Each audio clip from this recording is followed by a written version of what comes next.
Educating the community, y'all. Not everybody hates us out here, guys.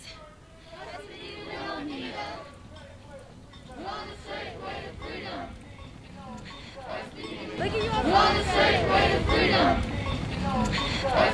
Look at you all quiet back here. I didn't even realize you were here. You look so cute. All matching. Look how cute she is.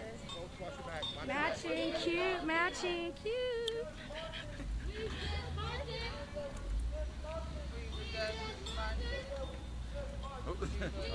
Sorry. I thought I could get by. We on the straight way to freedom. SPD, we don't need them. We on the straight way to freedom. Aw, Jason, you made my day. I'm telling you, I was thinking about you 2 days ago. I'm like, I was going to go through my inbox and find you and send you a message, but I've been so busy lately. So thank you. Inbox and find you and send you. I've been so busy lately. So thank you. Indigenous families matter. Who else's family matter? You just saw us out the window. Come join us. I'm sorry. Immigrant families matter. Indigenous families matter. And black families matter. Yes, facts. That's why God made us out of matter. So, family, as we are marching, you see Hey, Ronald. Hey. I demand Nice, Tracy. these types of housing spaces are examples of gentrification, and also the fact that they need to be filled up with BIPOC people, with black and indigenous people, and also those people who are literally working average jobs. Not the ones that are working at Amazon or Microsoft making six figures. I'm talking about families. We need to make sure families have access to this space. I don't know at the moment. Black and indigenous families have access to these condos. It's very important that we not allow these type of structures in the community and not demand that there are certain people that should be living there. Stacks of different materials to be recycled, to be used for maybe future efforts, or to fortify this home, or to be used to build something else. So I think a lot of the things that came out of what is happening here will be used and utilized in the future, and will be provided to mutual aid efforts. So none of the resources here that have been donated will be wasted. Every bit of all the love, care, and concern that have gone into the Red House eviction prevention action will be utilized for sure. I mean, never have I seen people removing nails or removing screws so they can literally reuse or recycle wood. It takes a lot of effort. It would have been so easy for them just to take everything to the dump. But, they do have the volunteers to do it. It looks like some of the volunteers are actually either headed to the dump, headed somewhere else. But I would say there's probably still like 60 of them here.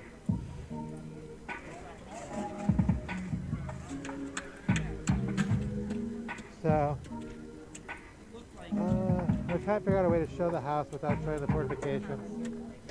Bear with me, because I know everybody wants to see the red house. If I find an angle where I don't show the fortifications, which is almost going to be impossible. Okay, now I think we have an angle here where you're not going to see any of the fortifications. Hold on a second. Okay. That's pretty much all of the house I can show without showing the fortifications. So, I did tell a BIPOC organizer I wasn't going to show the fortifications around the house. So I'm going to keep my word about that. I really do encourage everyone to go to malcontentment.com to see some of the pictures of the fortifications that were here and to realize what's been accomplished in just a short time. How quickly all of it came down. How quickly those streets are being returned. And it's all because of the folks that came out here, spent days out here in the cold and the rain. Literally spending hour after hour, ensuring that this family has a home to return to raising hundreds of thousands of dollars. There will be no defense without the community. Thank you. That's right. Thank you. This couldn't have happened without all That's of y'all. right. Thank you. Seriously. That's so true. Seriously, man. Every single little bit helped. Yes. Every little bit. You got it? Oh, yeah. That's fine. Okay. Yeah, take your time. So getting a good angle on the house for the music video. Yeah. So, like me, they're trying to avoid showing the fortifications. So, originally, the only way into this area wasn't the sidewalks or the streets, but literally this side fence into this little park area. So, so this used to be the way that you would get in to these fortified area. You couldn't use the sidewalks. You couldn't use the street. In fact, when I first entered, I was extremely confused because there were so many blockades that I couldn't find my way through. But finally, couldn't use the sidewalks. They couldn't. They showed me the way. So, but I want to tell you, like, the fortifications here were off the charts. So, this is what community looks like exactly, Angela. This really warms your heart because we're talking so much money was raised to preserve this family's home.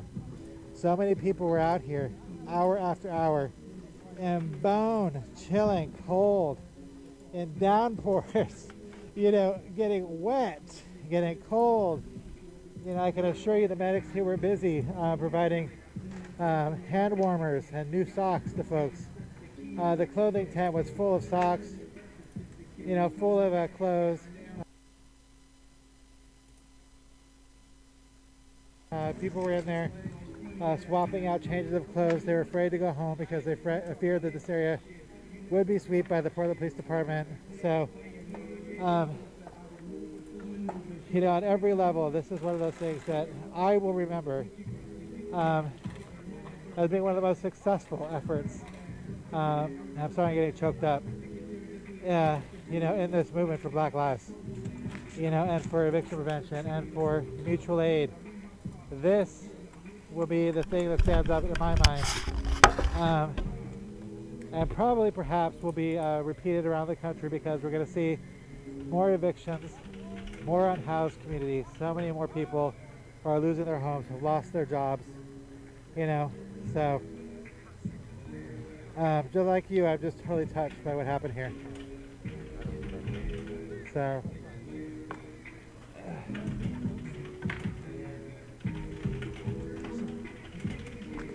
the other guy, I think he's talking to someone on a microphone. Who knows who that is? He's obviously trying to hide it.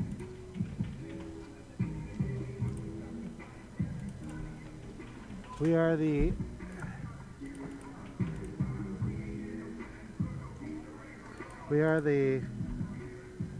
I don't know if anyone can read that. But there's so many messages, obviously, to leaders of Portland, to the Portland Police Department, and to society at large, that we're not going to allow this kind of thing to happen again. That, you know, people over profits. Everyone deserves a home, especially right now. If we could just pause the evictions, pause the people getting kicked out of their homes during a global pandemic. This is not the time you want people to be homeless. This is not the time you want people to live in tents and on the streets. You know, this is the kind of time you want people to be safe at home with heat, electricity, and the personal protective equipment they need.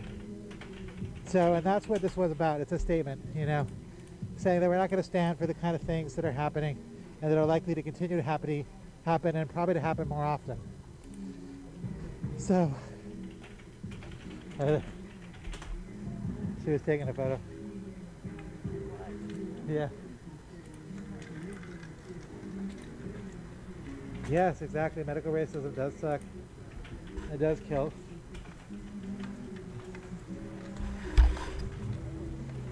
Oh, smart idea. I won't say what he's doing, but there was a lot of things here on the fortification, and he's taking care of those little stragglers that could possibly immobile a vehicle. So, I mean, I won't get into the fortifications that I saw here, but let's just say they were extremely effective. And you know, there was just so many different strategies that were used to protect this area. It blows your mind. I mean, that's what I'm saying about the engineering that was involved in this barricade. And I'm hesitant to even say barricade, because I feel like that each barricade was several barricades deep, utilizing every kind of different material you could imagine to stop a person, a vehicle. You know, there was a lot of concerns about chuds driving their vehicles through this area, you know, potentially running people over, you know. So every kind of thing that you could possibly think about was provided here, was put into use to protect the protesters here, to protect the family, and to ensure that this home is returned to the owners, to the people who lived here, who built memories here for so long. Yeah, so now I'm at the south barricade, and this is all that exists now of it. But it was like 5 or 6 levels deep, like I said. Exactly. Oh, we are drawing the line, is what it said. Exactly, we're drawing the line on evictions. I mean, this is not the time for families to be unhoused. Not at all. Not right now. And this community stood up and said we're not going to take it anymore, which is quite impressive, honestly. I mean, to stand up to such powerful odds, you know, I mean, it's incredible. What's been achieved here is incredible. No matter what you feel about it. I mean, honestly, this was a successful outcome for everybody. You know, on every level. You know, the house has been bought back. The community really showed their might by raising over $200,000 of, you know, coming down here, providing food and resources to the protesters here. I mean, it was successful at every measurable level. Does anyone have any questions?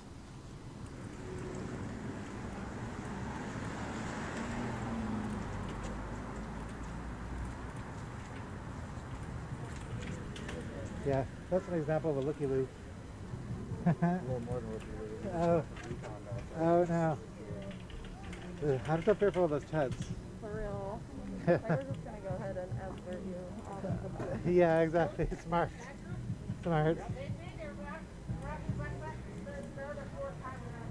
Whoa.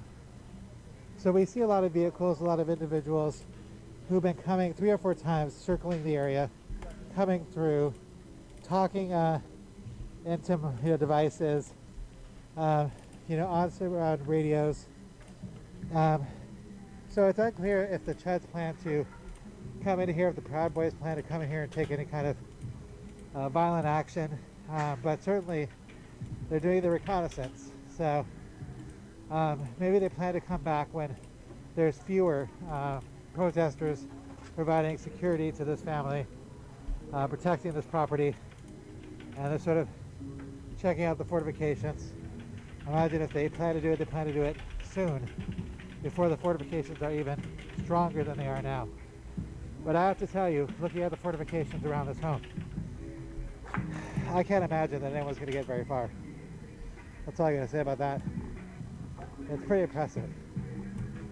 They've been using all the materials for the different barricades, a lot of it, not all of it, but a lot of it to fortify this home. So a lot of the volunteers who were here earlier have left, and now you just see folks in black bloc for the most part. I didn't even go with a few community members who, you know, are still here, helping with the fortification, helping with the recycling, helping with the dump fronts. But for the most part, you know, it's just largely the folks in black bloc at this point.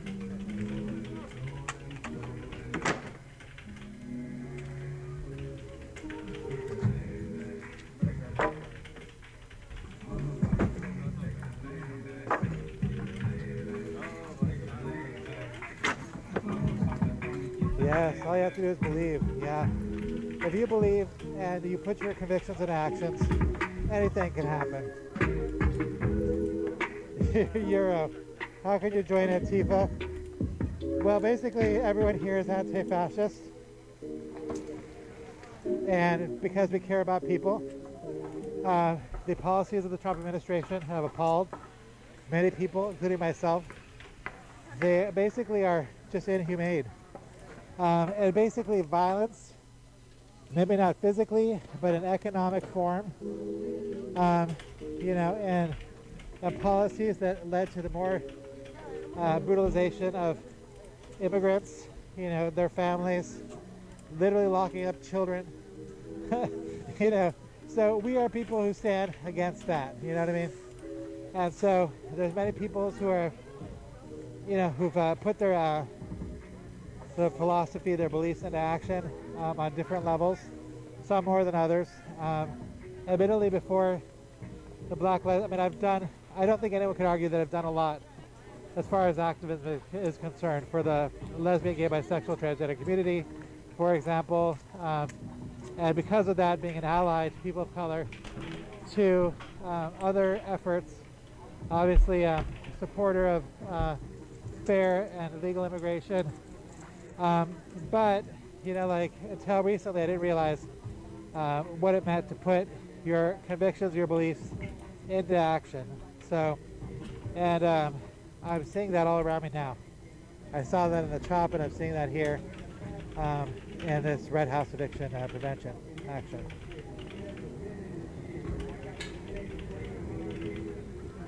Yeah, so, I can't really tell you what, there's lots of people can tell you more about what makes a person, I don't know, be so cold towards other human beings. What makes them, don't care about, separating children from their parents. How cold can you be? Supporting banks over people. So many of the policies of these conservative organizations and of these racist and fascist organizations, like the Proud Boys, as an example. What possesses someone to be so cold, so unconcerned about their fellow human beings? It blows my mind. What's crazy is that I know some of these people personally, or have in the past, or related to some of these people, and they seem like good people. They say that they care, they show love towards their own friends and family. But honestly, don't we have an obligation in some regard to ensure that, especially now, no matter what your beliefs, that people aren't losing their homes, that there's some kind of safety net for folks who are losing their job because of this pandemic.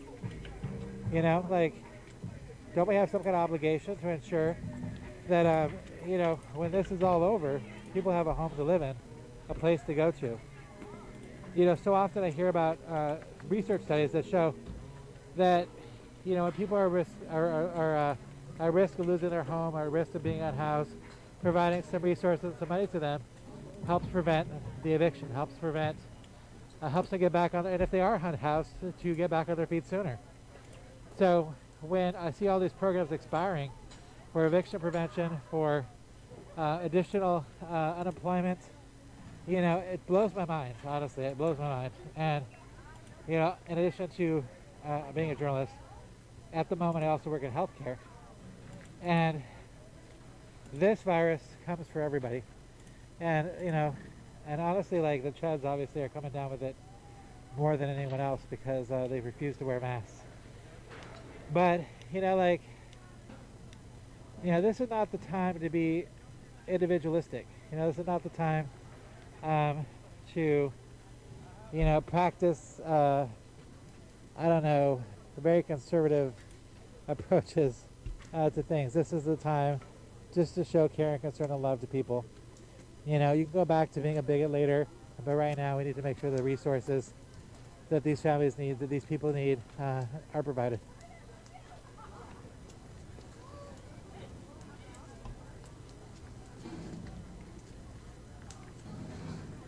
So I'll walk the length of the Red House Prevention Action Area. So I'm going to go back to the north gate. I'll show you where it was at one point and where it is now. And I'll show you, sort of give you a rundown of just the fortifications that did exist and they're no longer here and how quickly it all came down. So we'll do a recap. So right now this is the north gate. Believe it or not, if you have seen my photos on malcolmtimma.com, if you've seen photos in the press, if you've seen aerial photos, you know that this was, when I say a gate, I mean a gate would be, or a barricade, I mean the barricade was 4 or 5 walls deep and employed every possible material you could think of to prevent chuds or the PPD from coming in here and further taking action to evict this family, to seize this property, or to arrest or potentially hurt protesters. So there are some people here looking out for chuds, keeping folks safe. So look at this tattoo shop parlor is reopened.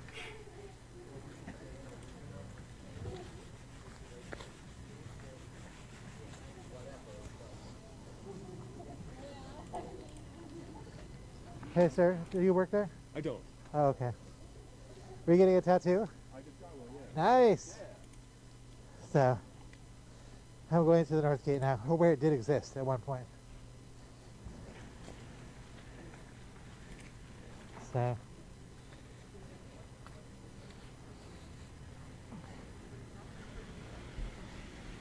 we're still headed to the north gate. Honestly, this area was quite impressive, I have to tell you. Very, very impressive. It's an engineering feat, I can tell you. Like nothing like I can even describe. It's, you have to see it for yourself. I'm so sorry that you missed it, but you can also go to malcolmtimma.com, take a look at some of my photos. Gives you just a small idea of what was here. Not everything, just an idea of what I'm talking about. Just an inkling of some of the fortifications that existed here. Okay.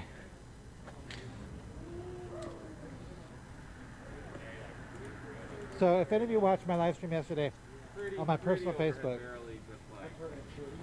No, I was at. you would know that I was standing here at Blandina and Albina, right over there on the corner, filming this area, which was the north gate.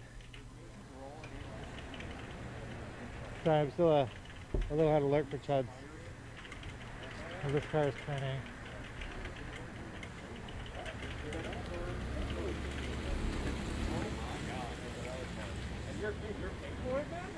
Yeah, I was like, where you going, sir? Not yet, not yet. Try tomorrow. So, this was the north barricade.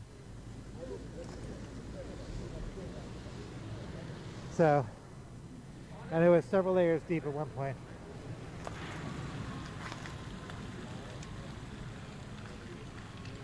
Where are you going, sir? Okay.